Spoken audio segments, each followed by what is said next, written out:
أعوذ بالله من الشيطان اللعين الرجيم. بسم الله الرحمن الرحيم. الحمد لله رب العالمين وبه نستعين وهو المعين، والصلاة والسلام على سيد الأنبياء والمرسلين، سیدنا و نبینا و شفیع ذنوبنا و طبیب قلوبنا و بالقاسم محمد و آلہ الطیبین الطاہرین المعصومین المظلومین المنتخبین المنتجبین. اما بعد فقد قال اللہ تبارک و تعالی فی کتابہ المجید و فرقانہ الرشید و قولہ الحق. بسم اللہ الرحمن الرحیم. الیوم اکملت لکم دینکم و اتممت علیکم نعمتی و رضیت لکم الاسلام دینا. صدق اللہ العلی العظیم. قرآن کریم کے سورہ مائدہ کی ان آیات کے ضمن میں ہماری گفتگو جاری ہے. میں نے آپ کی خدمت میں گزشتہ تقریر میں یہ عرض کیا کہ اسلام کس نعمت کا نام ہے. جب تک اس کی معرفت حاصل نہ کر لی جائے اس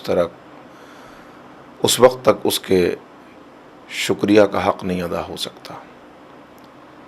احسان ہے اس معبود حقیقی کا کہ اس نے ہمیں اتنی عظیم نعمت عطا کی اور اعلان کر دیا کہ یہ وہ دین ہے کہ جسے اللہ نے کامل کر دیا اور جس سے اللہ راضی ہو گیا.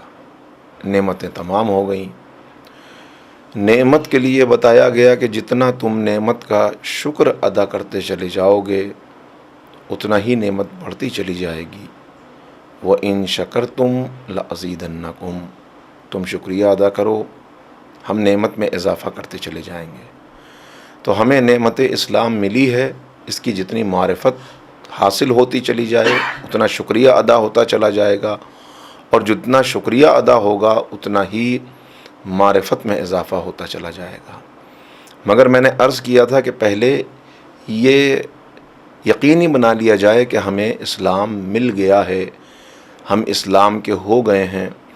اس لیے کہ صرف کسی مسلمان گھرانے میں پیدا ہونا، مسلمان نام رکھ لینا، مسلمانوں کا سا حلیہ بنا لینا، مسلمانوں کی طرح سے نماز روزہ، حد یہ ہے کہ حج و زکوٰۃ کا ادا کر لینا، یہ انسان کو حقیقی مسلمان اور مومن نہیں بناتا.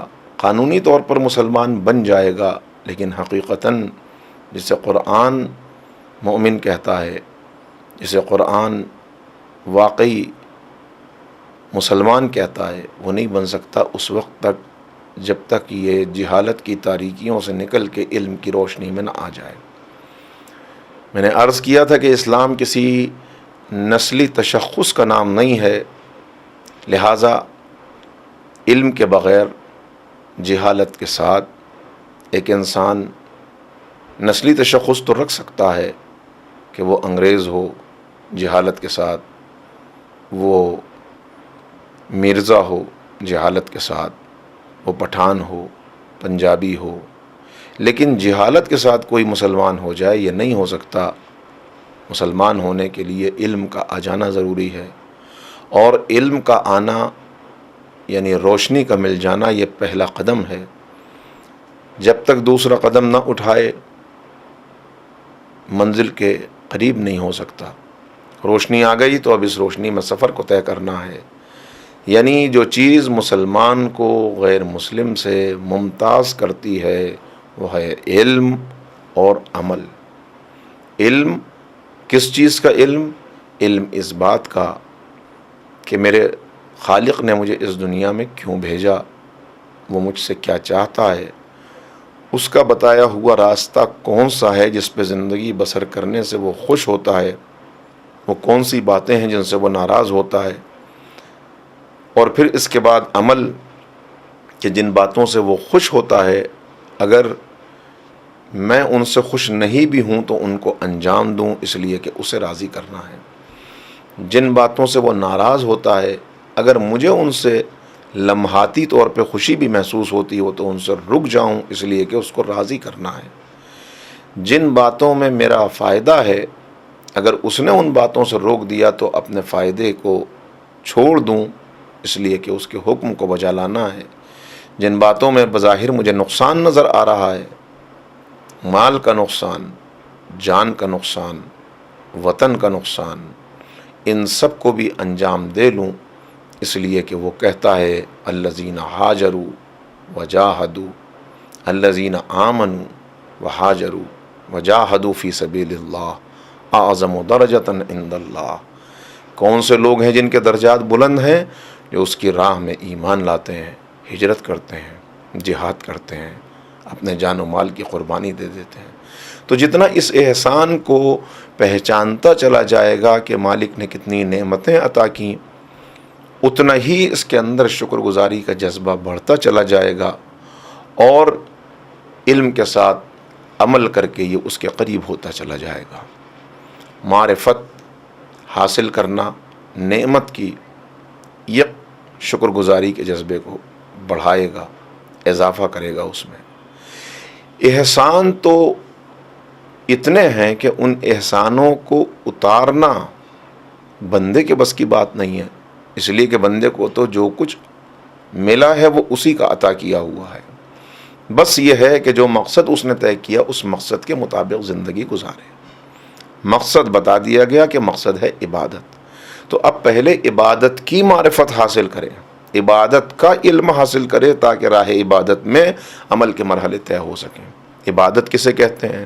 ایک عام تصور جس نے بہت بڑی غلط فہمی پیدا کر دی اور جس کی وجہ سے ہم کسی کو بھی بڑی آسانی سے مومن ہونے کا درجہ دینے لگے، یا کسی کو بھی بڑی آسانی سے یہ سمجھا جانے لگا کہ یہ اللہ والا ہے، وہ یہ کہ مفہوم عبادت سے انسان بے خبر ہو گیا اور وہ سمجھنے لگا کہ نماز پڑھ لینا، روزہ رکھ لینا، تسبیح، تلاوت، صدقہ، اس کی راہ میں کچھ قربانی، بکرا قربان کر دیا، دمبا قربان کر دیا، بس اسی کا نام عبادت ہے، جبکہ حقیقتاً عبادت کا مفہوم کچھ اور ہے۔ یہ عبادت کے ارکان تو ہیں مگر یہ عبادت کے کلی مفہوم کو ادا نہیں کرتے۔ عبادت عبد سے ہے، اور عبد کہتے ہیں غلام کو۔ غلام کیسا ہوتا ہے؟ غلام، ایک آقا نے غلام خریدا اور اس غلام کو خرید کے وہ اپنے گھر کی طرف پلٹ رہا تھا، خیال پیدا ہوا کہ یہ غلام دوسرے علاقے کا ہے۔ آقا مہربان تھا، اچھا انسان تھا، اس نے اس سے سوال کیا کہ بھائی یہ بتاؤ تم لباس کیسا پہنو گے؟ اس نے حیرت کی نظروں سے اپنے آقا کو دیکھ کر کہا کہ میں کیسا لباس پہنوں گا؟ میں تو آپ کا غلام ہوں، جیسا لباس آپ چاہیں گے ویسا لباس مجھے پہنائیے، مجھے حق نہیں کہ میں چوں و چرا کروں۔ کہا کہ اچھا یہ بتاؤ کہ تم کہاں رہو گے؟ کہا کہ یہ سوال غلام اس کا کیا جواب دے، آپ جہاں رکھیں گے میں وہیں رہوں گا۔ کہا کھاؤ گے کیا؟ کہ جو کھلائیں گے وہی کھا لوں گا، اس لیے کہ میں غلام ہوں۔ یہ باتیں سن کر وہ نرم مزاج، وہ اچھا انسان جو اس کا آقا تھا، وہ رونے لگا۔ گھر والوں نے رونے کا سبب پوچھا، کہا آج اس غلام کے تمام جوابوں نے مجھے احساس دلا دیا کہ یہ تو ایک اچھا غلام ہے مگر میں اپنے رب کا ایک اچھا بندہ نہیں ہوں، مجھے بھی اچھا بندہ ہونا چاہیے۔ کہا وہ کس طرح؟ کہا یہ ایک غلام ہے، میں اس کا خالق نہیں ہوں، میں نے اس کو یہ زندگی نہیں عطا کی، لیکن جب میں نے اس سے پوچھا کہاں رہو گے؟ کہا جہاں آپ رکھیں۔ کیا کھاؤ گے؟ جو آپ کھلائیں۔ کیا پہنو گے؟ جو آپ پہننے کو دیں، اس لیے کہ میں غلام ہوں۔ کہا میں خالق نہیں ہوں، میں نے اس کو خریدا ہے، مگر اس نے مکمل طور پہ خود سپردگی کا اظہار کیا کہ اس کی اپنی کوئی مرضی نہیں ہے، جو آقا کی مرضی ہو غلام اسی پر تسلیم ہو جاتا ہے، اسی پر سر بسجود ہو جاتا ہے، وہ تو میرا مالک بھی ہے، خالق بھی ہے، رازق بھی ہے، اتنی نعمتیں اس نے دیں جن کو شمار نہیں کیا جا سکتا، پھر میں اس سے شکوہ و شکایت کروں؟ مجھے ایسی قناعت حاصل ہونی چاہیے کہ میں بھی واقعی اس کا بندہ کہلا سکوں جیسے یہ میرا سچا غلام کہلائے گا۔ تو غلام ہونے کے لیے، عبد ہونے کے لیے پہلی چیز ہے کہ انسان یہ سمجھ لے کہ اس کی زندگی کا ایک ایک لمحہ اس کے خالق کا ہے، وہ جیسے چاہے اس سے ان لمحات کو گزارنے کی تاکید کر سکتا ہے، حکم دے سکتا ہے، اس کو اس سے اختلاف کرنے کا حق نہیں ہے۔ تو غلام ہونے کے لیے یعنی عبد ہونے کے لیے، بندہ ہونے کے لیے پہلی شرط یہ ہے کہ وہ اس کا وفادار ہو، دوسری شرط یہ ہے کہ اطاعت گزار ہو، تیسری شرط یہ ہے کہ آقا کا احترام کرتا ہو۔ ایک غلام ایسا ہے جو اپنے آقا کا وفادار تو بہت ہے، جھک جھک کے اس کو سلام کرتا ہے، سجدے میں گر جاتا ہے، بار بار سر جھکا کے اس کے آگے کھڑا ہوتا ہے، لیکن جب وہ کہتا ہے کہ جاؤ ذرا بازار چلے جاؤ، یہ سامان خرید کے لے آؤ، ان چیزوں کی ضرورت ہے، یہ ساری چیزیں لے کے جلدی گھر واپس لوٹو، تو یہ جھک جھک کے اسے سلام کرنے لگتا ہے، یہ ادب سے اپنا سر جھکانے لگتا ہے۔ پھر وہ کہتا ہے کہ بھئی ایسا کرو، یہ جو ہمارے گھر میں پیچھے باغ ہے اس میں گندگی بہت ہو گئی ہے، ذرا اس کی صفائی کر دو، ذرا درختوں میں پانی ڈال دو، ذرا دیکھ لو، خبر لو جا کر۔ یہ رکوع کے عالم میں جھک جاتا ہے اور جو باتیں آقا کہہ رہا ہے اسی کو دہرانے لگتا ہے کہ ذرا باغ کی خبر لو، ذرا غنچوں کی خبر لو، ذرا پھولوں کو دیکھو، ذرا درختوں کا حال دریافت کرو، مگر اپنی جگہ سے حرکت نہیں کرتا۔ تو یہ غلام احترام بھی کر رہا ہے، یہ غلام اپنے آقا کا وفادار بھی ہے، لیکن اطاعت کرنے پہ تیار نہیں۔ تو بتائیے کیا اس کو واقعی غلام کہا جا سکتا ہے؟ کیا اس نے غلام ہونے کا حق ادا کیا؟ یہ آج کے مسلمانوں کی اکثریت میں سے ایک طبقے کا حال ہے کہ جو اللہ کے حکم کو سنتا ہے اور پھر اس حکم کو دہراتا ہے۔ قرآن میں جو کچھ کہا گیا اسے یہ پڑھتا ہے، جیسے وہ غلام آقا کی کہی ہوئی بات کو دہرا رہا تھا کہ باغ میں جاؤ، بازار چلے جاؤ، مگر ہل نہیں رہا تھا اپنی جگہ سے، ایسے یہ بھی دن رات تلاوت کرتا ہے، اور اس تلاوت کرنے میں جو اللہ کے احکام ہیں ان کو دہراتا ہے، روتا بھی ہے، اس کی آنکھوں سے آنسو بھی نکل آتے ہیں ان کو پڑھتے ہوئے، مگر اس قرآن کے اندر اللہ جو کرنے کا حکم دے رہا ہے وہ کرتا نہیں ہے۔ یہ اس کے کلام کا احترام بھی کرتا ہے، اسے جزدان میں لپیٹ کے بلندی پر بھی رکھتا ہے۔ تو یہ وفادار تو ہے، یہ احترام بھی کر رہا ہے، لیکن اطاعت گزار نہیں ہے۔ کیا اس کو واقعاً بندہ کہا جا سکتا ہے؟ ایک دوسرا غلام ہے جو آقا کا وفادار بھی ہے، اطاعت گزار بھی ہے، لیکن احترام نہیں کرتا۔ جب اس سے کہا جاتا ہے کہ جاؤ ذرا بازار سے سودا لے آؤ، تو پلٹ کے جواب دیتا ہے کہ ہاں لے آئیں گے جب ہمارا دل چاہے گا، پیر پٹک کے نکل جاتا ہے، کچھ دیر کے بعد سودا لے کے آ جاتا ہے۔ جب اس سے کہا جاتا ہے جاؤ ذرا گھر کی صفائی کر لو، تو اپنا منہ ٹیڑھا کر کے کہتا ہے کہ صفائی کر لو، صفائی کر لو، صفائی کر لو، پھر جا کے صفائی بھی کر لیتا ہے۔ تو یہ وفادار بھی ہے، اطاعت گزار بھی ہے، لیکن احترام نہیں کرتا۔ بتائیے کیا ایسے شخص نے حق ادا کیا؟ نہیں، مکمل طور پر تو اس نے بھی حق نہیں ادا کیا۔ یہ مثال ایک دوسرے مسلمان طبقے کی ہے کہ جو وفادار تو ہے، اطاعت گزار بھی ہے، لیکن بے احترامی کرتا ہے اس اعتبار سے کہ آقا کے حکم کو سب سے آخر میں رکھتا ہے۔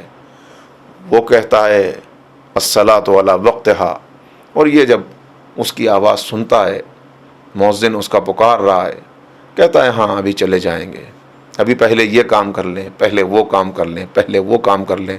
اس کو احساس بھی نہیں ہوتا کہ اس کا یہ عمل بے ادبی میں شمار ہو رہا ہے، بے احترامی میں شمار ہو رہا ہے۔ یہ کرتا تو ہے اطاعت، مگر بد دلی کے ساتھ کرتا ہے، منہ بنا کر کرتا ہے، خوش دلی کے ساتھ نہیں کرتا، یہ دوسرا غلام ہے۔ ایک تیسرا غلام ہے کہ جو اطاعت گزار تو ہے، احترام بھی کر رہا ہے، لیکن وفادار نہیں ہے، بڑا جھک جھک کے سلام کرتا ہے، آقا کا اتنا احترام کرتا ہے کہ سجدے تک میں گرنے کے لیے تیار ہے، لیکن دل ہی دل میں موقع کی تلاش میں ہے کہ ذرا موقع ملے تو جہاں آقا نے خزانہ چھپا رکھا ہے اس کی خبر دوسروں کو کر دوں۔ یہ وردی تو لیتا ہے اس آقا سے، کھانا تو کھاتا ہے اس آقا کا، اطاعت تو بظاہر کرتا ہے اس آقا کی، لیکن وفادار بنا ہوا ہے دوسروں کا۔ ایسے ہی غلام کو قرآن نے منافق کہا کہ جو جب آپ کے سامنے آتے ہیں تو ایسے آپ کا احترام کرتے ہیں جیسے آپ کے اصحاب احترام کریں، اسی طرح بیٹھتے ہیں، مگر جب آپ کی بزم سے نکلتے ہیں تو مذاق اڑاتے ہیں، اس موقع کی تلاش میں رہتے ہیں کہ کب موقع ملے ہم اسلام کو ختم کر دیں، اس کی بنیادوں کو کھوکھلا کر دیں۔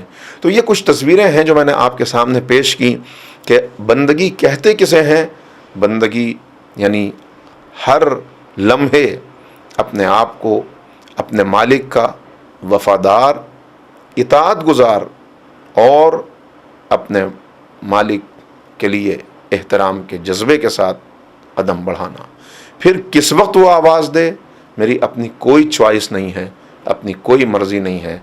اگر وہ صبح کو پکارے اور وقت ایسا ہو کہ نیند کا غلبہ ہو تو چادر الٹ کر فوراً کھڑا ہو جاؤں، اس لیے کہ میں عبد ہوں، وہ جیسا پہنائے اسی پر راضی رہوں۔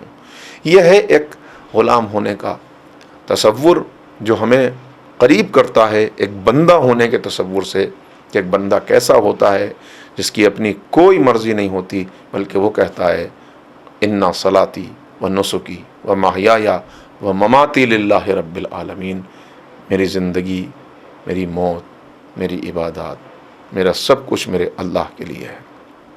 انا للہ و انا الیہ راجعون، میں اسی کی طرف سے آیا ہوں اور اسی کی طرف مجھے پلٹ کے جانا ہے۔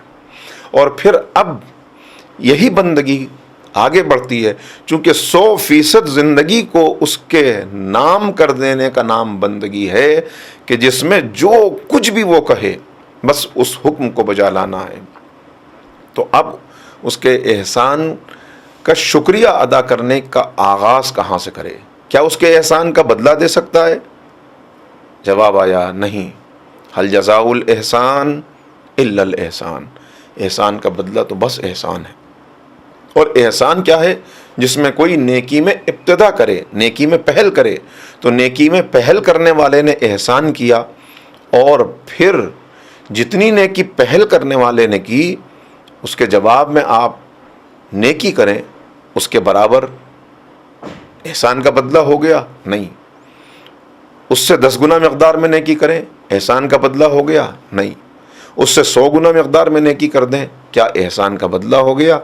نہیں، احسان کا بدلہ نہیں ہوا، کیونکہ احسان تو وہ ہے جہاں نیکی میں پہل کی جائے، پھر بدلہ دینے والا شکریہ تو ادا کر سکتا ہے، یہ جتنا بھی وہ کر رہا ہے وہ سب شکریہ میں شمار ہوگا، مگر احسان کا بدلہ نہیں ہو سکتا۔ تو خالق کا احسان بندہ ادا کر سکتا ہے؟ نہیں ادا کر سکتا۔ چلیے ایک قدم پیچھے ہٹ جائیں، ہمیں احسان کا شکریہ ادا کرنا ہے، آغاز کہاں سے کریں، پہلا قدم کہاں سے اٹھائیں؟ کہا کہ یہ بتاؤ خالق کو پہچانوایا کس نے؟ کیا تم نے خود پہچان لیا؟ کہا نہیں، ہم تو نہ پہچان سکتے، ہم کہاں وہ نگاہ رکھتے ہیں، ہم کہاں وہ عقل رکھتے ہیں، ہمارا شعور اتنا بلند کہاں، ہمارے پاس وہ بصیرت کہاں، ہمیں تو پہچانوایا ہمیں تو پہچانوایا کن ہستیوں نے پہچانوایا؟ کا پہچانوایا محمد و آل محمد علیہ الصلاۃ والسلام نے، ہمیں پہچانوایا ہمارے نبی کریم نے، ہمیں پہچانوایا اہل بیت رسول نے۔ تو ان کا احسان بڑا احسان ہے، آؤ ان کا احسان اتار دیں، تاکہ کہیں سے تو احسان کے شکریہ کی ابتدا ہو۔ کہ کیا تم اتار سکتے ہو احسان ان کا؟ اتار سکتے ہو؟ نہیں، ان کا احسان اتنا احسان ہے کہ جس کو تصور بھی نہیں کر سکتے۔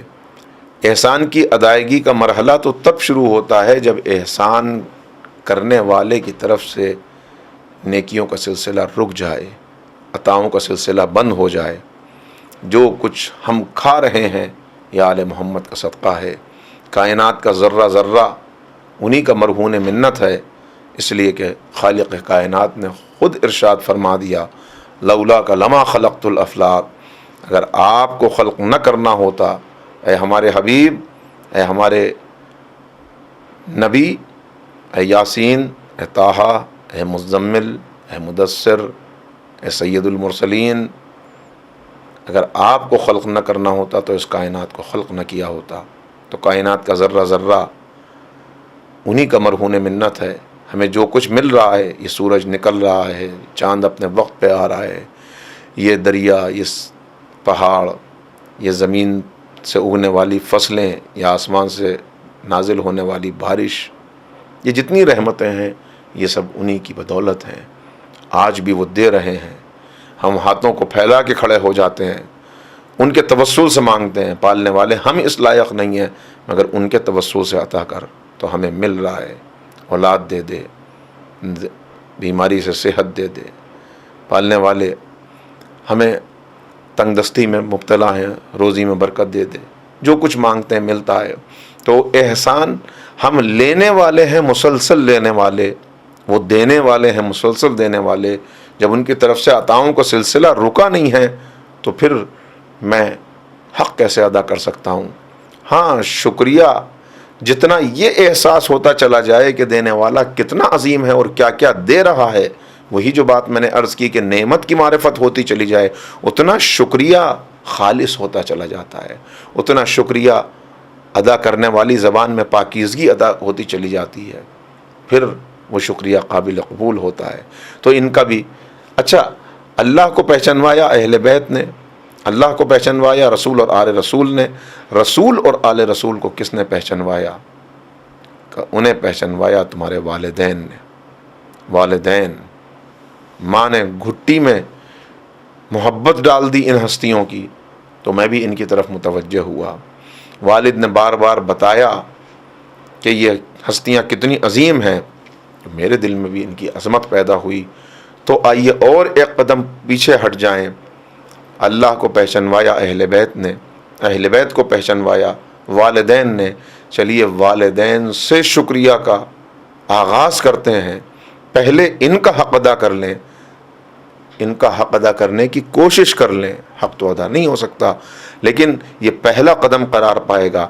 یہ پہلا قدم اگر قبول ہو گیا تو پھر اہل بیت بھی راضی ہو جائیں گے اور اللہ بھی راضی ہو جائے گا۔ تو بندوں کا شکریہ ادا کرنا، اور یہ اب میں نے جو بات عرض کی کہ یہ ہے بندگی کا دائرہ، یہ ہے عبادت کہ تم صرف نماز پڑھ لو، روزہ رکھ لو، حج و زیارات کر لو، کیا اس سے عبادت کا حق ادا ہوا؟ نہیں، یہ ارکان عبادت ہیں، یہ اصل میں ٹریننگ ہے تمہیں سچا بندہ بنانے کی، جس کی تفصیل آئندہ مجالس میں عرض کروں گا۔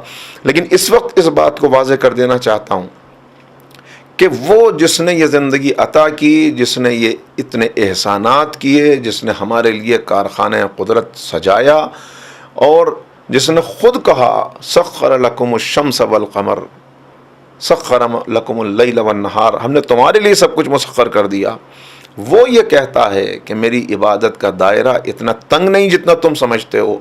میری عبادت یہ ہے کہ پہلا قدم اٹھاؤ اپنے گھر سے، پہلے اپنے ان محسنوں کو پہچانو جو تم کو نظر آ رہے ہیں۔ اور یہاں جملہ کہوں تو غلط نہ ہوگا کہ جو اپنے نظر آنے والے محسنوں کا شکریہ نہیں ادا کر سکتا، وہ نظر نہ آنے والے محسنوں کا شکریہ بھی نہیں ادا کر سکتا۔ نظر آنے والے محسن تمہارے بوڑھے والدین، اور ذرا اس دائرے کو وسیع کرو تو تمہارے خاندان کے افراد، تمہارے اساتذہ، ہر وہ انسان جو کسی نہ کسی طریقے سے تم سے وابستہ ہے، اس لیے کہ انسان اکیلا زندگی نہیں گزار سکتا، انسان اجتماعی زندگی گزارتا ہے۔ تو اجتماعی زندگی میں جس نے تمہارے ساتھ نیکی کی ہے ان سب کے ساتھ نیکی کرنا، اور جن کا رحمی رشتہ ہے ان سب کے ساتھ صلہ رحم کرنا، یہ عبادت کا دائرہ ہے جو ابھی چل رہا ہے۔ یہ سب عبادت، ہر چیز اس میں کی عبادت ہے۔ پھر اگر ان کو مسکرا کے دیکھو تو عبادت، ان کے لیے کھڑے ہو جاؤ تو عبادت، جو کرتے چلے جاؤ وہ عبادت۔ لیکن خصوصیت کے ساتھ چاہتا ہوں کہ آج ذرا والدین کی عظمت پر گفتگو ہو جائے، اس لیے کہ یہ وہ بھولا ہوا سبق ہے کہ جسے دن بدن ہم مزید بھولتے چلے جا رہے ہیں، اور اس کو بار بار یاد دلانے کی ضرورت ہے، اس لیے کہ ہمیں بلند ہونا ہے، ہمیں واقعی بندہ بننا ہے۔ بندہ بننے کا یہ مطلب نہیں کہ بوڑھے والدین تو گھر پر پڑے ہوئے ہیں، ان کا کوئی پرسان حال نہیں، اور میں مسجد میں سجدے پہ سجدے کر رہا ہوں اللہ کو راضی کرنے کے لیے، اللہ کو راضی کرنے کے لیے۔ اس لیے کہ اسی نے کہا وَقَضَىٰ رَبُّكَ أَلَّا تَعْبُدُوا إِلَّا إِيَّاهُ وَبِالْوَالِدَيْنِ إِحْسَانًا۔ تیرے رب کا فیصلہ ہے، اللہ نے فیصلہ کر دیا کہ عبادت بس اللہ کی ہوگی، سجدہ بس اللہ کے لیے، اور والدین ان کے ساتھ نیکی، ان کے ساتھ حسن سلوک، ان کے ساتھ اچھا برتاؤ۔ یہ کیوں آخر متوجہ کرنا پڑا قرآن کریم کو؟ میں بار بار اس کو اپنا موضوع بناتا ہوں مجالس میں، اور یہ بات پہنچانے کی کوشش کرتا ہوں، اس لیے کہ آج ہمارے اوپر جو ہر طرف سے یلغار ہو رہی ہے، جو حملہ ہو رہا ہے، وہ حملہ اسی طرح کا ہے کہ ہمارے خاندان کے اداروں کو توڑ دیا جائے، اور والدین وہ ایک عضو معطل بن کر رہ جائیں، جن کو اپنے اوپر بوجھ سمجھا جائے۔ کہا کہ تمہاری اپنی زندگی ہے، اس زندگی کو تمہیں گزارنا ہے، ٹھیک ہے انہوں نے تمہارے ساتھ اچھا برتاؤ کیا، اچھا برتاؤ نہیں کیا صرف، بلکہ انہوں نے اپنی ہڈیوں کو گھس کر تمہیں ایک شہزادے کی طرح پروان چڑھایا ہے۔ جنہوں نے شہزادے کی طرح پروان چڑھایا، خود اپنے پیٹ بھر کے روٹی نہیں کھائی مگر تمہارے لیے سب کچھ مہیا کیا، خود محنت کرتے رہے مگر تمہیں اعلیٰ تعلیم دلائی، خود پیٹ سے پتھر باندھ کر رہ گئے مگر تمہیں کبھی احساس نہیں ہونے دیا غربت مفلسی کا، تمہیں کبھی احساس نہیں ہونے دیا کسی کمی کا، اور اب جنہوں نے تمہیں شہزادوں کی طرح پالا تھا، اب وہ مرحلہ آیا کہ شہزادہ کچھ کرنے کے لائق ہوا تو اس نے کسی اعلیٰ گھرانے کے اندر شادی کی، کسی بڑے گھر کی بیٹی کو اپنی بیوی بنا کر لایا، اور پھر والدین کو نظر انداز کر دیا، بڑھ گیا آگے۔ یا اگر ان کو رکھا بھی گھر کے اوپر تو ان کو روٹی بھی مل رہی ہے تو بڑی بے احترامی کے ساتھ۔ اسی لیے میں نے عرض کیا کہ وفاداری، اطاعت اور احترام، یہ تین چیزیں ہیں، جب تک یہ تینوں موجود نہ ہوں اس وقت تک حق ادا نہیں ہوتا۔ تو آئیے ذرا غور کریں کیوں آخر قرآن کریم کو ہمیں ٹوکنا پڑا اور یہ بتانا پڑا کہ اگر ان دونوں میں سے کوئی ایک یا دونوں بوڑھے ہو جائیں، یہ بوڑھے ہونے کی طرف متوجہ کرنا، یہ کیوں آخر اتنی توجہ دلائی جا رہی ہے؟ یہ توجہ اس لیے کہ ہم جب تک ان کے اوپر پوری طرح منحصر تھے، وہ ہماری ضرورت تھے، ہماری توجہ بھی ان کی طرف تھی، مگر ہم اس وقت کچھ کرنے کے لائق نہیں تھے، اس لیے کہ اس وقت تو ہم ان سے خدمت لے رہے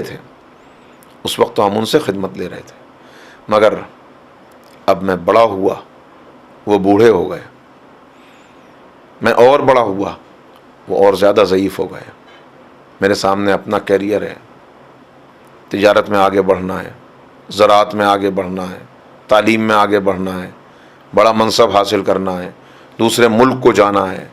یہ ساری چیزیں جس وقت ان کو میری توجہ کی ضرورت تھی، اس وقت میں اپنی زندگی میں مصروف تھا۔ اب بھی خیر تھی کہ انہیں میری ضرورت تو تھی، لیکن ابھی وہ اپنے پیروں پر چل رہے تھے، ابھی وہ میرے محتاج نہیں ہوئے تھے۔ محتاج تو بندہ صرف اللہ کا ہوتا ہے، لیکن ظاہری طور پر اگر دیکھیں تو ابھی ان کو میری اتنی ضرورت نہیں تھی کہ جتنی آنے والے وقت میں ہونے والی تھی، اور آنے والے زمانے میں میں مزید مصروف ہوا، اس لیے کہ جب میں نے کوئی کامیابی حاصل کر لی تو شادی ہو گئی، شادی ہوئی، اس کے بعد اپنے بچے ہو گئے، تو اب میری تمام تر توجہات کا مرکز میری اپنی اولاد ہے، جیسے کبھی ان کی توجہات کا مرکز میں ہوا کرتا تھا۔ وہ مزید نظر انداز ہوئے، میں مزید مصروف ہوا۔ اب تعلیمی سرگرمیاں بھی ہیں، تجارت بھی ہے، ملازمت بھی ہے، بچوں کو بھی دیکھنا ہے، دنیا داری بھی نبھانی ہے، دوسرے خاندان سے رشتہ جڑ گیا ہے تو اپنے سسرال کا بھی کچھ خیال کرنا ہے۔ میں مصروف ہوتا چلا گیا، وہ نظر انداز ہوتے چلے گئے، لیکن اب بھی وہ بہرحال کوئی نہ کوئی خدمت انجام دے رہے تھے. بوڑھا باپ بوڑھا ہونے کے باوجود اب اتنا کچھ پہلے جیسا نہیں کر سکتا تھا، لیکن بازار سے سبزی تو لا سکتا تھا. پھولی ہوئی سانسوں کے ساتھ سبزی لے آتا تھا. ماں اب پہلے جیسی خدمت تو باورچی خانے میں انجام نہیں دے سکتی تھی، مگر سبزی کاٹ تو سکتی تھی. لیکن اس کے بعد ایک مرحلہ وہ آیا کہ اب وہ بالکل صاحب فراش ہو گئے، اب وہ بالکل بستر پر آ گئے، بیڈ ریڈن ہیں، یا اگر بیڈ ریڈن نہیں ہے تو نفسیاتی کمزوری آ گئی. بھولنے لگے، دوا کھائی اور بھول گئے، کھانا کھایا اور بھول گئے. پھر گھر پہ کوئی مہمان آیا تو اس سے شکوہ کرنا ہے کہ یہ مجھے کھانا نہیں کھلاتے. پڑوس میں گئے تو ان سے شکوہ کرنا ہے کہ مجھے ڈاکٹر کو دکھاتے نہیں، میری دواؤں کا خیال نہیں رکھتے. اب ایسے میں ایک اطاعت گزار بیٹا، ایک اطاعت گزار بیٹی کہ جو بہت خیال رکھتے ہیں اپنے والدین کا، وہ اب ذہنی الجھن میں مبتلا ہوں گے. ہم ان کا اتنا خیال کرتے ہیں، اپنے منہ میں لقمہ رکھنے سے پہلے ان کے منہ میں لقمہ دیتے ہیں، اپنی ضرورت پر ان کی ضرورت کو ترجیح دیتے ہیں، اور یہ ہماری شکایت کر رہے ہیں، یہ ہمیں بدنام کر رہے ہیں، یہ ہم پر بیجا تہمتیں لگا رہے ہیں. تو اب جو ناگواری کا چھوٹے سے چھوٹا لفظ انسان کی زبان پر آ سکتا ہے، اس بالکل ہلکی سی ناگواری، وہ ہے اف. اف اف، میں نے ان کے لیے اتنا کیا، اتنا کر رہا ہوں، اپنی ہر ضرورت پر ان کو ترجیح دے رہا ہوں، اور یہ میری شکایت کر رہے ہیں. بس یہاں قرآن کریم نے کہا وَلَا تَقُلْ لَهُمَا اُفٍّ وَلَا تَنْهَرْهُمَا، خبردار اف بھی نہ کرنا اور ان کو جھڑکنا بھی نہیں، خیال کرنا. دیکھیے آگے بڑھانے سے پہلے بات کو مجھے یاد آیا، وہ میں پڑھ رہا تھا اشفاق صاحب کا ایک مضمون، ہمارے ہمسایہ ملک کے ایک اچھی شخصیت، ایک ادیب اور بیداری کی باتیں کرنے والے. وہ بیان کر رہے تھے کہ ایک مرتبہ ہم ایک صحرا میں جا رہے تھے، اور ان کا چونکہ خدمت خلق میں ان کی زندگی گزر گئی، تو کہا کہ ایک مرتبہ کہیں جا رہے تھے اور ریگستانی علاقہ تھا. اس بستی کے حالات معلوم ہوئے تھے کہ بہت ناگفتہ حالات ہیں، تو وہاں کے معلوم کرنے کہ ان لوگوں کو کس چیز کی ضرورت ہے، کیسے ہم سپورٹ کر سکتے ہیں. ہم ایک ٹیم تھی جو جا رہی تھی وہاں پر. کا عجیب کا سفر تھا، بہت سا پانی ساتھ میں رکھ لیا تھا، مگر اتفاق سے سخت گرمی تھی، پانی ختم ہو گیا. کا پانی کا ذخیرہ ختم ہوا، سفر ابھی آگے طویل تھا، لیکن اب بڑھنا ممکن نہیں رہا، اس لیے کہ اتنی شدید پیاس. تو پھر رک گئے اور کہا کہ بھائی پہلے پانی تلاش کرو کہیں، اس لیے کہ اب پانی بہت کم رہ گیا ہے، پیاس بہت زیادہ لگ رہی ہے، اگر پانی نہ ملا تو سفر جاری رکھنا مشکل ہو جائے گا. تو کچھ ساتھی پانی تلاش کرنے چلے. کچھ دیر کے بعد ان میں سے ایک ساتھی واپس آئے، کہ بھائی گھبراؤ نہیں، پانی کا انتظام ہو گیا، یہاں پر پانی موجود ہے. کہا سب اسی طرف برتن لے کے چل پڑے کہ پانی پی بھی لیں، برتن بھی بھر لیں، تاکہ جو ہے وہ آگے کا سفر جاری ہو. کہ جب وہاں پہنچے دیکھا کہ اس صحرا میں ایک سرکاری ہینڈ پمپ لگا ہوا ہے جس سے پانی نکالا جا سکتا ہے، اور وہیں پر ایک بھرا ہوا مٹکا رکھا ہے. کہ پیاس اتنی زیادہ تھی کہ سب جلدی سے چلے کہ اس مٹکے سے پانی لے کے پہلے پیاس بجھا لیں. تو دیکھا کہ وہاں پہ ایک نوٹس لگا ہوا ہے، کسی نے لکھ کر لگا دیا ہے کہ یہ مٹکے کا پانی پینے کے لائق نہیں ہے. پینے کا پانی نل کے اندر موجود ہے، مگر وہ نل کا پانی، وہ ہینڈ پمپ کا پانی اس وقت اوپر آئے گا جب یہ مٹکے کا پانی آپ اس ہینڈ پمپ میں ڈال دیں گے. مٹکے کا پانی ہینڈ پمپ میں ڈالیے، پانی آ جائے تو اپنی پیاس بجھائیے. کہ جلدی سے اس مٹکے کا پانی ہینڈ پمپ میں ڈالا، پانی چڑھ گیا، خوب پانی آیا، سب نے پیاس بجھا لی. کہ جب چلنے لگے تو دیکھا ایک نوٹس اور لگا ہوا ہے. جیسے ہم مڑے دیکھا کہ وہ دوسری سمت میں نوٹس لگا ہے، اگر آپ نے اپنی پیاس بجھا لی ہو تو مٹکے کو واپس بھرنا نہ بھولیے گا.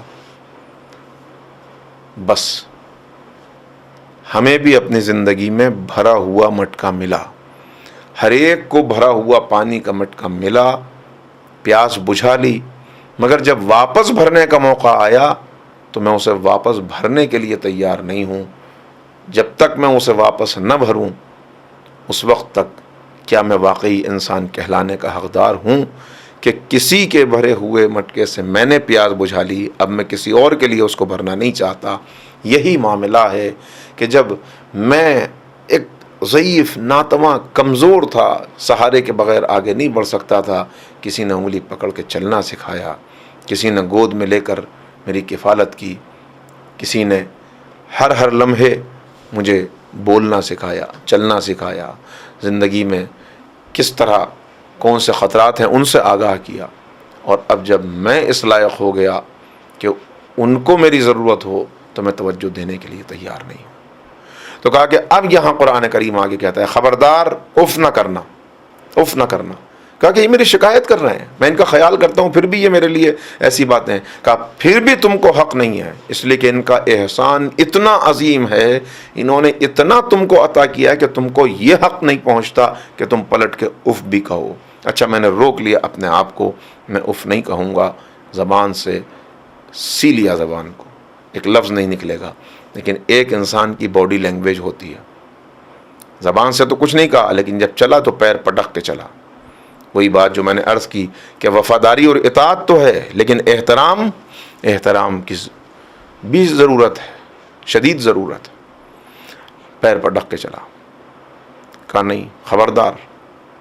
جب دیکھا ان کی طرف، منہ سے تو کچھ نہیں کہا مگر جب دیکھا تو غضبناک نگاہوں سے دیکھا، کہا خبردار اپنی نگاہوں کی خبر لو، اپنے چہرے کو دیکھو، ان کی طرف جب بھی دیکھنا محبت کی نگاہ سے دیکھنا، اور اگر تم نے اپنے جذبات پہ قابو کر لیا اور ان کو محبت کی نگاہ سے دیکھا تو عطا کرنے والے ہم ہیں، چونکہ تم ہمارے حکم سے ہماری اطاعت میں قدم بڑھا رہے ہو تو ہم تمہیں اس کا عظیم اجر عطا کریں گے۔ تم ان کے چہرے پہ محبت کی نگاہ ڈالو گے، ہم تمہارے نامہ اعمال میں مقبول حج کا ثواب لکھ دیں گے، مقبول حج کا ثواب لکھ دیں گے۔ چلو تو ان سے پیچھے قدم رکھنا، بیٹھو تو ان سے پہلے نہ بیٹھنا کہ یہ کھڑے ہوں اور تم بیٹھ جاؤ، اور جب ان کے سامنے آؤ تو اپنے شانوں کو جھکا دینا۔ یہ شانوں کو جھکانے کا کیوں حکم دیا کہ اپنے شانوں کو جھکا دینا؟ شانوں کو جھکانے کا حکم میں اس کے لیے ایک مثال دیا کرتا ہوں تاکہ بچوں تک بات پہنچ جائے۔ آپ نے کسی پرندے کو پرواز کرتا ہوا دیکھا ہے؟ یہ پرندہ جب پرواز کرتا ہے زمین سے آسمان کی طرف جاتا ہے، اپنے پروں کو پھیلا دیتا ہے، پھر جب آسمان سے زمین کی طرف پلٹتا ہے اپنے پروں کو سمیٹ لیتا ہے۔ بس یہی بات ہے جو یہاں بتائی جا رہی ہے کہ تم ترقی کے کرتے ہوئے ترقی کے بہت سے آسمانوں تک پہنچ جاؤ گے، ہو سکتا ہے وزیر اعظم بن جاؤ، وائس چانسلر بن جاؤ، سائنٹسٹ بن جاؤ، فوجی افسر بن جاؤ، پائلٹ بن جاؤ، بہت اونچے مرحلے پر پہنچ جاؤ، بڑا پروٹوکول ہو، بہت بڑا آفس، بڑی گاڑی، 4 خادم ہر وقت موجود، مگر جب پلٹ کے ان کے سامنے آنا تو ایسے آنا جیسے پرندہ آسمان سے زمین کی طرف آتا ہے، اس لیے کہ یہی وہ زمین ہے جس نے تم کو آسمان تک پہنچایا ہے۔ جب یہاں آنا تو پروٹوکول اپنے آفس میں چھوڑ کے آنا، وزیر اعظم بن کے نہ آنا، وائس چانسلر بن کے نہ آنا، پروفیسر بن کے نہ آنا، سائنٹسٹ بن کے نہ آنا، بلکہ اولاد بن کے آنا، اپنے شانوں کو جھکا کے آنا، اپنا پروٹوکول وہاں چھوڑ کے آنا، یہاں صرف بیٹے بن کے آنا، بیٹی بن کے آنا، اولاد بن کے آنا۔ یہ ہے شانوں کو جھکا دینا۔ اور جب ان کے سامنے کھڑے ہونا تو ایسے کھڑے ہونا کہ جیسے ایک غلام اپنے آقا کے سامنے کھڑا ہوتا ہے، اس لیے کہ حق بندگی ادا نہیں کر سکتے مگر ہاں شکریہ خالص ہوتا چلا جائے۔ اچھا یہاں تک بات پہنچی تو اب دیکھتے چلے جائیں اصل میں مسئلہ کیا ہے، انسان کیوں ان باتوں کو فراموش کر دیتا ہے۔ فراموش اس لیے کر دیتا ہے کہ بھول جاتا ہے کہ میں مسلسل احسان اٹھاتا ہوا آگے بڑھ رہا ہوں، خالق کا احسان، ائمہ کا احسان، انبیاء کا احسان اور والدین کا احسان، دوسرے رحمی رشتہ داروں کا احسان، دوسرے اساتذہ اور بزرگ ان کا احسان، تو ان سب کا شکریہ ادا کرتے ہوئے مجھے آگے بڑھنا ہے، ان کا حسن سلوک ان کے ساتھ کرتے ہوئے۔ یہ ہے اس کی بندگی کا دائرہ، یہ ہے عبادت کا دائرہ۔ اس عبادت کے مفہوم کو سمجھ کے جب انسان آگے بڑھے تو ہر قدم اس کا اٹھنے والا عبادت بن جاتا ہے۔ کہا کہ بہت تم پر احسان ہے، اور ان احسان میں چونکہ والدین کا پہلا حق ہے لہذا اس کو تفصیل کے ساتھ ذکر کر دیا گیا۔ تم بلند ہوں گے، مگر کب بلند ہوں گے؟ جب اس حق کو پہچان لو۔ جناب ابراہیم مجاب، آپ میں سے بہت سے لوگوں نے نام سنا ہوگا، جو زیارات کے لیے گئے ہیں وہ پہچان گئے کہ میں کس نام کا اس وقت تذکرہ کر رہا ہوں۔ وہ شخصیت کہ روضہ سید الشہداء میں ضریح امام حسین کے قریب ہی جن کی قبر بنی ہوئی ہے، زیارت گاہ خاص و عام ہے۔ ابراہیم جناب امام موسیٰ کاظم علیہ الصلوۃ والسلام کی اولاد میں، ان کی نسل میں یہ شخصیت ہے۔ مجاب انہیں کیوں کہتے ہیں؟ اس لیے کہ ان کے لیے یہ مشہور ہے کہ جب یہ روضہ سید الشہداء پہ پہنچ کے سلام کرتے تھے تو ذریح اقدس سے جواب سلام آتا تھا۔ ہر شب جمعہ یہ زیارت کے لیے جاتے تھے اور علماء پہلے سے موجود ہوتے تھے کہ اب ابراہیم آئیں گے، سلام کریں گے تو جواب سلام آئے گا۔ یہ ان کو کہاں سے خصوصیت حاصل ہوئی؟ یہ خصوصیت ان کو حاصل ہوئی اس لیے کہ یہ عراق کے ایک دیہات میں رہتے تھے۔ متوکل کے دور میں بڑے مظالم ہوئے اہل بیت کے چاہنے والوں پر اور سادات پر۔ اس وقت ہجرت اختیار کی، کوئی کسی شہر میں گیا، کوئی کہیں پہنچا۔ بہرحال ان کا طریقہ یہ تھا، ایک دیہات کے اندر رہتے تھے، غریب آدمی تھے، غربت کی زندگی گزار رہے تھے، اور ان کا طریقہ تھا سید الشہداء سے چونکہ بہت محبت تھی لہٰذا ہر شب جمعہ امام کی زیارت کے لیے آتے تھے، اور جب آتے تو اپنے والدین میں سے باری باری والدہ کو اور والد کو لے کر آتے۔ ایک ہفتے والدہ کو لاتے، ایک ہفتے والد کو لاتے، چونکہ بعض بیان کرتے ہیں کہ ایک ہی سواری تھی ان کے پاس میں، بعض یہ بیان کرتے ہیں کہ نہیں، کے پاس سواری نہیں تھی بلکہ یہ اپنی گود میں اٹھا کر انہیں لایا کرتے تھے۔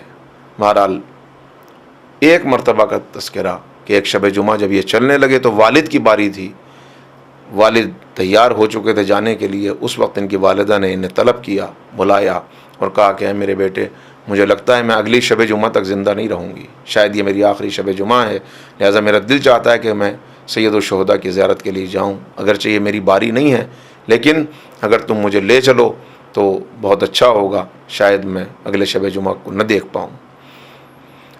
والد سے وعدہ پہلے سے ہو چکا ہے، وہ تیار ہو چکے ہیں، والدہ اب حکم دے رہی ہیں، انہوں نے کہا کہ جی بالکل ٹھیک ہے، اور اس کے بعد والد اور والدہ دونوں کو لے کر یہ چلے، اپنی گود میں لے کر چلے یا کندھے پر بٹھا کر کسی طرح چلے۔ جب پہنچے ہیں سید الشہداء کے روضے پر تو عالم یہ تھا کہ پیر زخمی ہو چکے تھے، خون بہہ رہا تھا، عالم تھا کہ کھڑا نہیں ہوا جا رہا تھا۔ اس وقت پہنچ کے جب انہوں نے سلام کیا، السلام علیک یا ابا عبداللہ، تو جواب سلام آیا۔ تو یہ ہے احسان۔ میں نے عرض کیا کہ نظر آنے والے کا شکریہ ادا کرو گے تو نظر نہ آنے والے بھی اس شکریہ کو تمہارے قبول کریں گے۔ ان کا احسان اتارو گے تو گویا ان کا احسان اتارا۔ احسان تو بدلہ تو نہیں دے سکتے مگر شکریہ میں خلوص پیدا کر کے آگے بڑھتے چلے جاؤ۔ اصل میں مسئلہ کیا ہے کہ انسان چونکہ اس دنیا میں مصروف ہے، یہ دنیا بار بار بتایا گیا کہ یہ دنیا کیا ہے، وَمَا الْحَيَاةُ الدُّنْيَا إِلَّا مَتَاعُ الْغُرُورِ، یہ دھوکے کا گھر ہے، مچھر کا پر ہے۔ دنیا رنگین دنیا، یہ انسان کو اگر فریب دے دے اور اس کے فریب میں انسان آ جائے تو پھر اس کو نہ اپنا محسن یاد رہتا ہے، نہ عبادت یاد رہتی ہے، نہ مقصد زندگی یاد رہتا ہے، اور پھر وہ اس کے اندر الجھتا چلا جاتا ہے۔ جتنا اس جال کے اندر سے نکلنے کی کوشش کرتا ہے اتنا اور زیادہ جکڑتا چلا جاتا ہے۔ ضرورت اسی بات کی کہ وہ پہلے ہی قدم سے بیدار رہے اور توجہ رہے اس بات پر، ورنہ عالم کیا ہے؟ خواب میں ایک انسان سو رہا ہے، مثال کے طور پر ایک انسان سویا ہوا ہے اور خواب دیکھ رہا ہے، سوتے میں خواب دیکھ رہا ہے۔ خواب میں بہت سی چیزیں اس نے دیکھی۔ ایک مرتبہ اس نے خواب دیکھا کہ میں رستم سے جنگ کر رہا ہوں، مشہور پہلوان سے، میں نے رستم کو ہرا دیا، اس کو اٹھا کے پٹخ دیا، ہر طرف میری نام کے چرچے ہو رہے ہیں۔ پھر اس نے خواب میں دیکھا کہ میں حاکم بنا دیا گیا ہوں، سر پہ تاج رکھا ہوا ہے، بادشاہ ہوں میں، گڑا ہوا خزانہ کہیں سے مل گیا ہے، میں بہت دولت کا مالک بن گیا ہوں، ہر ایک جھک جھک کے احترام سے سلام کر رہا ہے، اس لیے کہ بہت سے لوگ دولت کی وجہ سے جھکتے ہیں انسان کے آگے۔ بیدار ہوتا ہے خواب میں، اور اب جب خواب سے بیدار ہوا اور چلا تو بڑا اکڑتا ہوا چلا۔ لوگوں نے دیکھا کہ ارے آج اس کی چال کچھ بدلی ہوئی ہے۔ کہا بھائی مجھ سے نہ ٹکنا، مجھ سے ایسے بات نہ کرنا، میں بہت بڑا پہلوان ہوں، میں نے رستم کو شکست دی ہے۔ کہا رستم کو شکست دی ہے؟ کب؟ کہا خواب میں۔ میں بہت بڑا حاکم ہوں. تم حاکم؟ کب حاکم بنے؟ کہا خواب میں بناؤں. میں بہت مالدار ہوں، بڑا خزانہ ہے میرے پاس. کب ملا خزانہ؟ خواب میں ملا ہے. تو مجھے بتائیے کیا خواب، ٹوٹے ہوئے خواب تو جڑا نہیں کرتے؟ ایک مرتبہ انسان بیدار ہو گیا تو گیا سب. خواب میں جو کچھ ملا ہے اس کے اوپر یہ اکڑ رہا ہے تو لوگ اس کے اوپر ہنسیں گے، اس کا مذاق اڑائیں گے، یا واقعی اس کا احترام کریں گے کہ بھائی بہت بڑا حاکم ہے، واقعی اس سے روب کھائیں گے کہ بہت بڑا دولت مند ہے، واقعی اس سے خوفزدہ ہونے لگیں گے کہ بہت بڑا طاقتور ہے. کہا کہ وہ تو سب خواب کی باتیں تھیں. خواب میں ہزاروں چیزیں ملنے سے، ہزاروں گاڑیوں کا مالک بن گیا میں خواب میں. کہا خواب میں ہزاروں گاڑیوں کا مالک بننے سے بہتر تھا کہ تم بیداری میں ایک چھوٹی سی گاڑی کے مالک ہوتے، وہی تم کو فائدہ پہنچاتی. تو خواب کے اندر ملی ہوئی چیزوں پر اکڑنا، ان کا رعب جمانا، ان کے بارے میں بار بار ذکر کرنا، یہ انسان کی بے وقوفی کی دلیل ہے، بے وقوفی کی علامت ہے. بس عزیزو، امیر المومنین حضرت علی ابن ابی طالب علیہ السلام فرماتے ہیں الناس نیام، دنیا والے سو رہے ہیں. یہ جو کچھ ہم دیکھ رہے ہیں یہ سب خواب ہے جو چل رہا ہے. خواب کے اندر میں حاکم بنا ہوا ہوں، خواب میں دولت مند بنا ہوا ہوں، خواب میں دسیوں گاڑیوں کا مالک بنا ہوا ہوں، خواب میں ممبر پارلیمنٹ بنا ہوا ہوں، خواب میں لوگ مجھ سے ڈر رہے ہیں، بڑا انسان اکڑ رہا ہے. لیکن جب یہ خواب ٹوٹے گا اور اس پہ حقیقت کھلے گی تب وہ کہے گا ارے میں تو بہت امیر تھا. کا خواب میں تھے. میرے پاس تو بہت دولت تھی. کا وہ خواب میں تھی. اب بتاؤ بیداری میں کیا لے کے آئے ہو. تو جیسے خواب میں ملنے والی چیزیں بیداری میں فائدہ نہیں پہنچاتی، ایسے ہی خواب میں انسان جتنی چیزوں کا بھی مالک بن جائے، اگر ان کو اگلی زندگی کے لیے نہیں بھیج سکا تو یہ اگلی زندگی میں، یعنی یہ جاگنے کے بعد کوئی فائدہ نہیں پہنچائیں گی. خواب کی سینکڑوں گاڑیوں سے بیداری کی ایک گاڑی اچھی تھی. اسی طرح خواب کی بہت ساری نیکیوں سے بیداری میں ملی ہوئی ایک نیکی جس کو ساتھ لے جا سکے، جو قبر تک جا سکے، آخرت تک جا سکے، جو انسان کو واقعی اس لائق بنا سکے کہ وہ اپنے رب کی بارگاہ میں پہنچے تو کامیاب پہنچے، وہ ایک نیکی زیادہ ہے. بہت اہم ہے وہ ایک نیکی. ایک شخص تھا، اس کا جب انتقال ہونے لگا، بات یاد آ گئی تو عرض کیے دیتا ہوں جلدی سے آخر کلام میں. اس کا جب انتقال ہونے لگا تو اس نے وصیت کی اور کہا کہ میں وصیت کرتا ہوں کہ میرا فلاں باغ، میں بہت ساری چیزوں کے لیے وصیت کی، ایک باغ کے لیے وصیت کی کہ اس پورے باغ پر حضرت رسول خدا اور ان کے بھائی علی مرتضیٰ کا حق ہوگا. وہ جیسے چاہیں اس باغ کی کھجوروں کو ہر سال صدقہ کر دیا کریں، ہر سال دے دیا کریں. اس کے انتقال ہو گیا. اس کا بتایا گیا. امیر المومنین اور رسول خدا پہنچے اس باغ میں، بہت ساری کھجوریں اتری، وہ ساری کھجوریں تقسیم کر دیں. جب سب کھجوریں تقسیم ہو گئیں تو ایک چھوٹی سی کھجور باقی رہ گئی تھی. وہ کہیں رہ گئی ہوگی. جب وہ کھجور رسول اللہ کے سامنے لائی گئی کہ یا رسول اللہ یہ ایک کھجور رہ گئی ہے، پیغمبر نے کہا یہ ایک کھجور اگر وہ اپنی زندگی میں اپنے ہاتھ سے صدقہ کرتا تو ان ساری کھجوروں سے کہیں افضل تھا جو اس کے باغ سے اتری اور اس کی طرف سے بعد میں صدقہ کی گئی. تو زندگی میں کی جانے والی ایک نیکی، جو میں نے بات کہی کہ بیداری کے عالم میں حاصل ہونے والی ایک گاڑی خواب کی سینکڑوں گاڑیوں سے بہتر ہے. ایک مکان محل سے، چھوٹا سی جھوپڑی بھی ایک جو بیداری میں ہے وہ اس محل سے افضل ہے. اسی طرح وہ نیکیاں، اس کا فائدہ تو اس کو پہنچے گا لیکن جو اپنے ہاتھ سے دینے کا فائدہ ہے. کہا کہ بس احسان کو پہچانو اور عبادت کے صحیح مفہوم کو، مفہوم عبادت پر ہماری گفتگو ابھی چلے گی، میں عرض کروں گا آپ کی خدمت میں، مگر بس یہ اس تصور کے ساتھ کہ حق کن کن کا حق ہے وہ ہمیں پہچاننا ہے اور اس حق کی ادائیگی کے لیے اپنی سی کوشش کرنی ہے. اسے ادا کر سکیں یا نہ کر سکیں مگر کوشش کرنا، یہی ہمیں کامیاب کرے گا. اور والدین کا حق، والدین جنہوں نے پہچنوایا، بتایا، جنہوں نے بچپن ہی سے جنہوں نے بتایا کہ دیکھو حق ہم پر حسین ابن علی کا حق ہے، کربلا والوں کا حق ہے. کیسا حق ہے؟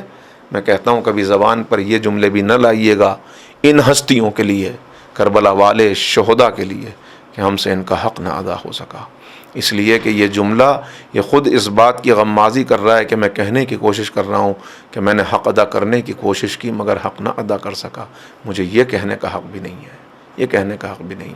اس لیے کہ اگر کہیں پلٹ کے حضرت فاطمہ زہرا نے یہ پوچھ لیا کہ تو نے حق ادا کرنے کے لیے کیا کیا، تو کوئی جواب ہوگا میرے پاس؟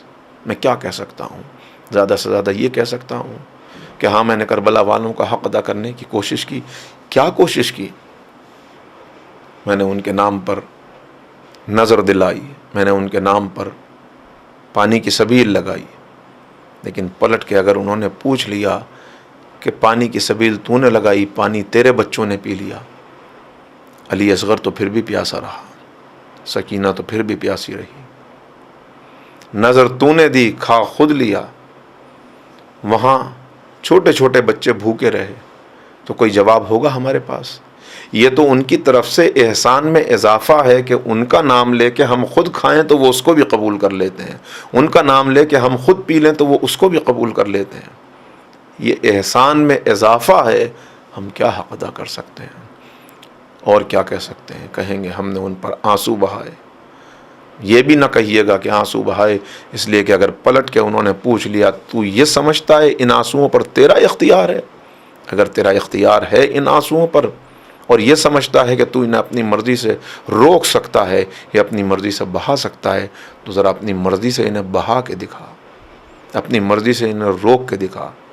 ٹھوکر لگی، خبردار آنسو نہ نکلنے پائے، ناخون اکھڑ گیا، درد سے کراہ رہا ہے، آنکھوں سے آنسو بہہ رہے ہیں، تو ان کو اپنی مرضی سے روک نہیں سکتا، اپنی مرضی سے بہا کے دکھا۔ شاید کوئی اپنا جدا ہوا ہو، ماں نے داغ مفارقت دیا ہو، باپ کا سایہ سر سے اٹھا ہو، بھائی چھوڑ کے چلا گیا ہو، اس وقت کیا کیفیت تھی جب وہ دنیا سے گیا تو تڑپ تڑپ کے کہتا تھا اب تیرے بعد یہ دنیا تاریخ ہے، میں تیرے بعد زندہ نہ رہ سکوں گا۔ مگر پھر کچھ دن گزرے، سویم کا وقت آیا، چہلم کا وقت آیا، برسی کا وقت آیا، 2 سال گزر گئے، 2 سال کے بعد ذرا ویسے ہی ان کو رو کے دکھا جیسے اس وقت رو رہا تھا کہ جب ان کے جسم کو سپرد خاک کیا جا رہا تھا۔ اب ویسے رو سکتا ہے؟ نہیں۔ وقت کی ہواؤں نے آنسوؤں کے سوتوں کو سکھا دیا، اب آنکھوں نے رونے سے انکار کر دیا۔ زبان تلاوت کر سکتی ہے، فاتحہ پڑھ سکتا ہے، ان کی طرف سے نیک اعمال کر سکتا ہے، قرآن کی تلاوت کر سکتا ہے، مگر اب ویسے رو نہیں سکتا۔ ارے اپنے مرنے والے پر 2 سال بعد رویا نہیں جاتا؟ اگر کربلا کے شہیدوں پر 1400 سال کے بعد رو رہے ہو تو یہ تمہارے آنسو نہیں ہیں، یہ کسی ماں کی امانت ہے جو ان آنکھوں میں محفوظ ہیں، یہ امانت ہے، یہ درد ہے کربلا والوں کا۔ اسی لیے کہا کہ کسی کے سامنے 3 مرتبہ نام حسین آ جائے اور پھر اسے رونا نہ آئے تو اسے اس بات پر رونا چاہیے کہ مجھے رونا کیوں نہیں آتا، اور پھر اس کو دعا کرنی چاہیے پالنے والے میری آنکھ کو آنسو عطا کر جو سید الشہداء کی غم میں رو سکے۔ اس لیے کہ یہ نام سامنے آیا تو آدم رونے لگے، آدم کہنے لگے جبریل یہ نام کیسا ہے، جب بھی یہ میری زبان پہ آتا ہے میری آنکھوں سے آنسو نکلنے لگتے ہیں۔ کہا ہاں یہ نبی کے نواسے کا نام ہے جسے کربلا کے میدان میں 3 دن کا بھوکا پیاسا شہید کر دیا جائے گا۔ آنسو، ہمیں یہ حق نہیں ہے کہ ہم یہ کہیں کہ ہم سے حق ادا ہوا۔ یہ حق کسے تھا؟ یہ حق تو اسے تھا کہ جو بوڑھا اپنی پسلیوں پر آنے والے تیروں کو روک رہا تھا۔ یہ ہفتہ جناب سعید کو ادھر حسین نماز پڑھ رہے تھے، ادھر آنے والے تیروں کو یہ اصحاب اپنے سینے پر روک رہے تھے۔ سعید 90 سال کی عمر تھی، بڑھ بڑھ کے اپنے جسم پہ تیروں کو روکتے تھے، ادھر حسین نے سلام پھیرا، ادھر زمین کے اوپر گرے، آقا آگے بڑھے، نماز تمام ہوئی یا زندگی تمام ہوئی، اپنی آغوش میں سر رکھا، آخری سانسیں تھیں، ایک مرتبہ دیکھا امام نے ہونٹ ہل رہے ہیں، کہا کچھ کہنا چاہتے ہو؟ کہا آقا بھائی اتنا بتا دیجئے کیا میں نے حق ادا کر دیا؟ کیا میں نے حق ادا کر دیا؟ ارے وہ اپنے جسم پہ تیر کھانے کے بعد بھی یہ یقین نہیں رکھتے کہ حق ادا ہو گیا۔ ہم آنسو بہا کے یہ سمجھیں کہ حق ادا ہوا، ہم نظر دے کے یہ سمجھیں کہ حق ادا ہوا، ہم سے حق ادا نہیں ہو سکتا۔ بھائی اتنا کہتے ہیں آقا ان آنسوؤں کو قبول کر لیجئے گا، اس عبادت کو قبول کر لیجئے گا۔ اے آقا، آقا ہماری اس حقیر عبادت کو قبول کر کے ہمیں اس لائق کر دیجئے گا کہ ہم بھی آپ کی راہ پر چل سکیں، کربلا والوں کی راہ پر چل سکیں، اس راہ پر چل سکیں کہ جس راہ پہ چلتے ہوئے ایک باپ بچی کو روتا چھوڑ کے چلا گیا، یہ اللہ کی راہ ہے، بچی رہ جائے مگر اللہ کا دین باقی رہے۔ بچی روتی رہ گئی، باپ چلا گیا، بچی انتظار کرتی رہی، باپ نہ آیا، باپ تو نہ آیا مگر شمر آیا تماچے مارتا ہوا، کانوں سے گوشوارے لوٹتا ہوا، اور بچی کہتی رہی بابا پلٹ آئیے، چچا واپس آ جائے۔ سيعلم الذين ظلموا أي منقلب ينقلبون إنا لله وإنا إليه راجعون۔